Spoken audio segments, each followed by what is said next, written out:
As I've discussed / complained about several times on this channel, heroism is a deceptively flexible concept. It's grounded in the idea of what a good person looks and acts like, and that is completely dependent on local cultural norms and the broad tides of public opinion. The actions that make a hero to one generation might make them look like a monster, tyrant, or bootlicker to the next. But while heroism as a character definition might not have the hardest lines drawn around it, heroic actions are more granular and thus tend to be a little bit easier to pin down. A heroic feat can usually be measured by some combination of these three traits: bravery, mightiness, and selflessness. The bravery axis is a representation of how frightening the scenario is for the hero in question. It's not brave to do something that isn't scary, and while many heroic archetypes don't outwardly acknowledge fear, most of them will still feel a twinge of terror before they plunge into a potentially deadly situation. A hero can still be heroic even if they happen to be completely safe from whatever situation they're in, but their actions are more impressive if they're overcoming fear and choosing to take a personal risk by engaging, and thus braveness factors into the perceived heroism of an action. The mightiness axis covers the physical impressiveness of the feat. Classical heroes frequently accomplished great deeds like slaying monsters or splitting mountains into new and exciting shapes, and modern heroes might display their strength and determination by stopping runaway trains or blowing up fortresses of evil. Mightiness is relative to the power curve of the story it's taking place in. A mighty feat in one story might be fighting off 6 dudes, while in another story you might not qualify for mighty status unless you can bench press the island of Manhattan. It's generally considered heroic to accomplish great and powerful deeds beyond the capabilities of normal people, so mightiness factors into the heroism of an action. And selflessness is the third axis. A heroic act generally has to benefit more than just the hero for it to feel truly heroic. It's more heroic to be fighting on someone else's behalf, to save them from a threat or help them overcome a challenge. We might expect people to have an easier time doing brave, impressive things if it's for their own tangible benefit, but to go to the same lengths for someone else with no guarantee of reward is, by our current standards of heroism, more heroic. Using this trifecta model helps us gauge the heroism of certain iconic acts. Powerhouse superheroes usually have no trouble hitting the mighty and selfless axes. When Superman catches a falling plane, that's a very mighty feat, and he's doing it to save others with no promise or expectation of reward, but it's not necessarily hitting the brave axis because this is literally a weekly occurrence for him, well within his abilities to handle unless one of the passengers has some kryptonite in their checked luggage. Classical Greek monster-slaying heroes generally hit the brave and mighty axes. They're just as stabbable and flammable as anyone else, but they've got the skill, the chutzpah, and the divine intervention required to kill whatever monsters they've been pointed at. But these accomplishments are generally for their own benefit, or just because the gods ordered them to. Heracles' labors were done so he could atone for killing his family, and the fact that it happened to clean up a handful of monsters was a side benefit. And hitting the brave and selfless axis while skirting the threshold of mightiness is usually the domain of kids and sidekicks who have all the same heroic gumption as the rest of the gang, but are severely underleveled in comparison. And the innocent bystanders in any given superhero story who showcase the innate goodness of humanity by helping each other out and prying our hero out of whatever crater they just got punched into. But it's the center of the triangle that interests me today. A heroic act that is simultaneously brave, selfless, and mighty. Because what could better demonstrate true heroism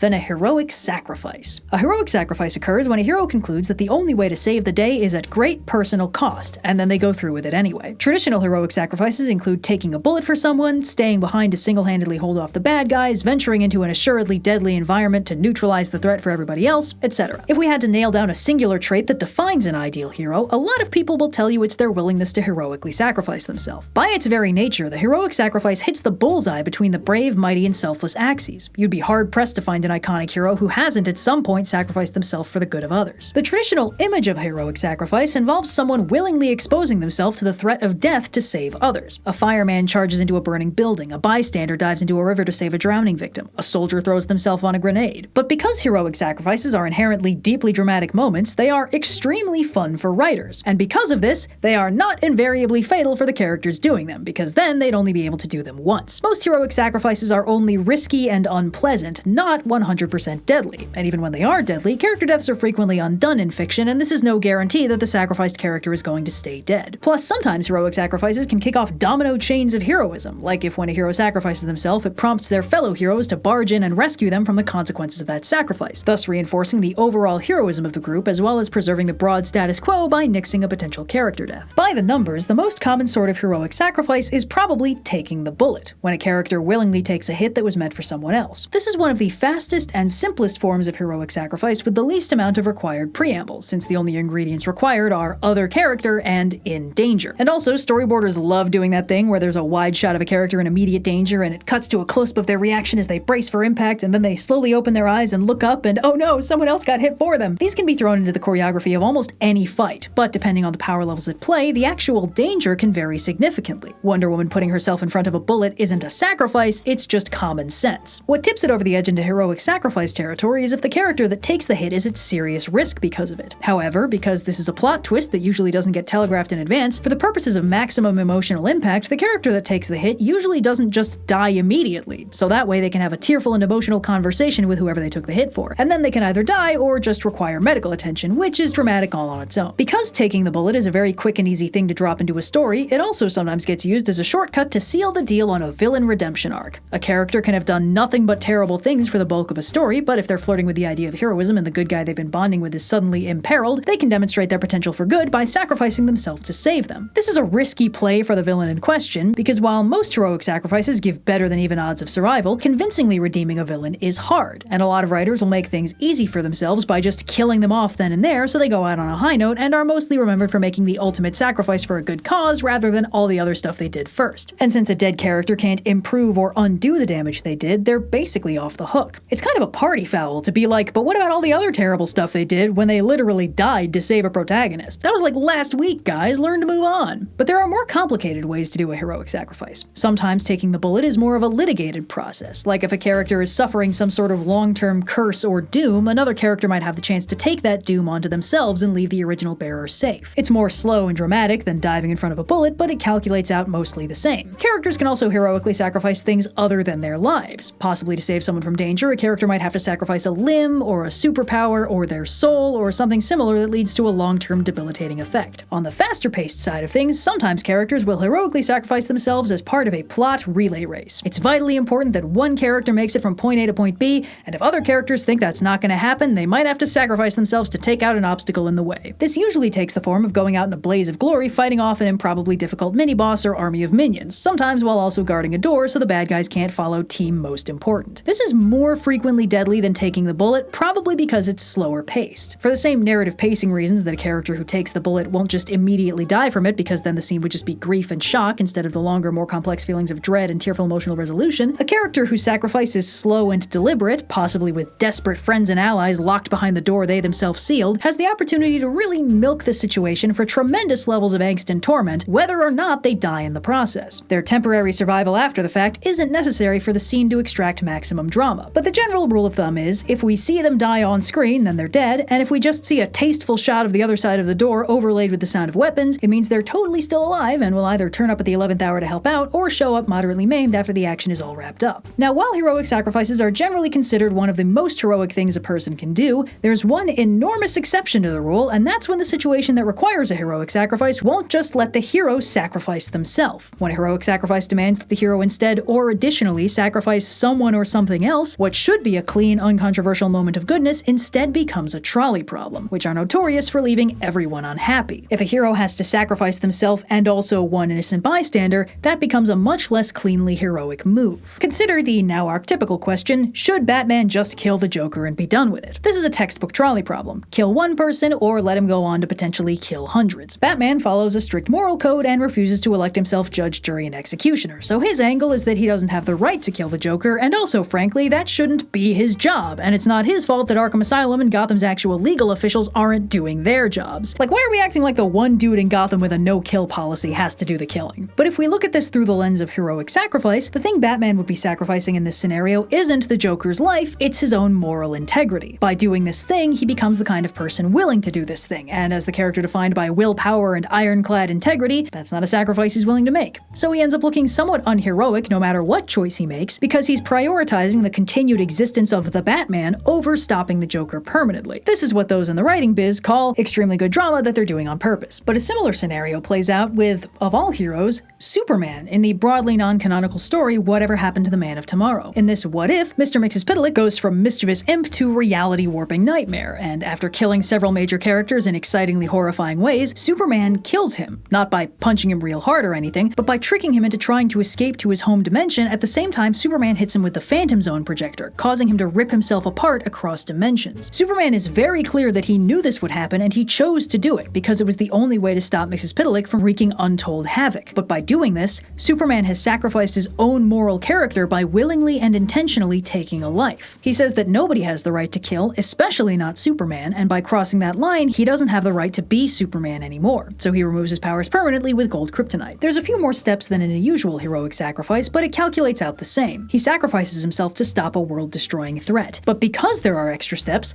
this feels less good. The first time I read this, it really bothered me that Superman chose to give up his powers after the whole thing was sorted out. It felt performative, even selfish. He didn't have to give up his powers to save the world, he just decided he didn't deserve them after he'd saved the day. He willingly deprived the world of Superman's abilities and all the good they could do because he felt he no longer deserved to have them, which is a whole trolley problem of its own. But the conclusion I came to eventually is that this story works because the core of Superman's character is that he will always do what he thinks is right. Nobody else is powerful enough to hold him accountable, so he has to hold himself accountable. And that means when he kills someone, he doesn't make excuses to pretend he can just keep going like he did before. Superman doesn't have the right to kill, so Superman pays the price. By my personal standards, this indicates a bit more of an obsession with personal moral purity and with never doing anything bad than with actually doing the most tangible good, but that's why I'm not Superman. If Superman stopped being so fixated on never allowing himself to do anything wrong, he wouldn't be Superman. This is the entire point of the World of Cardboard speech. He has to take constant care to not break anything. Just because I would make a different decision doesn't mean Superman needs to. But these examples make it pretty clear that even the perfect platonic ideal of a heroic sacrifice is not actually completely uncontroversial. It's basically just a trolley problem where the person pulling the lever is on the other track. When we see Superman willingly take away his powers because he personally feels he doesn't deserve them anymore, this can read to an audience as a heroic sacrifice demonstrating his unflinching moral character, or as a profoundly selfish decision from a character more fixated on feeling like a good person than doing good things. But if we extrapolate this out, we notice that these cracks extend back to more traditional heroic sacrifices as well. A character who chooses to sacrifice themselves to stop a threat is doing a heroic act, but they're sacrificing more than just their own life in the process. They're also sacrificing all the good they could do in the future, not to mention the sacrifice of their place in the lives of the people who care about them, who will probably never recover from this. They're making a choice, and that choice has a cost, and they're not the only one who pays that cost, no matter how hard they try to bring it all onto themselves. There's no such thing as a heroic sacrifice without collateral damage. By its very nature, the sacrifice hurts. In fact, some stories will highlight characters' willingness to sacrifice themselves as being indicative of a general lack of self-worth. If the heroic sacrifice feels like an easy decision, it actually knocks it out of the center of the heroism trifecta, because if the character doesn't care about staying alive, sacrificing themselves isn't brave. Generally, heroic sacrifices will only happen in no-win scenarios where every option kind of sucks. It's a question of how that suckage is distributed. A heroic sacrifice takes the form of the hero in question compressing all that suckage into themselves, thus saving as much of the rest of the scenario as possible from sucking quite so hard. I really locked myself into some awkward phrasing with this one. But a heroic sacrifice basically acknowledges that some things just can't be painless and clean. Sometimes the best case scenario is that the only person who gets hurt is you, and by extension, the people who care that you're hurt. And even then, this isn't about mathematically optimizing a solution to the trolley problem. Trust me, I've tried. It's very unrewarding. This is about how interesting it is to explore the decision-making process of a character trying to minimize everyone else's suffering by maximizing their own. When someone makes a heroic sacrifice, they're basically always deciding that there's only one person who they have the right to intentionally harm, and that person is themselves. Any actions that intentionally offload suffering onto other people for the purposes of self-preservation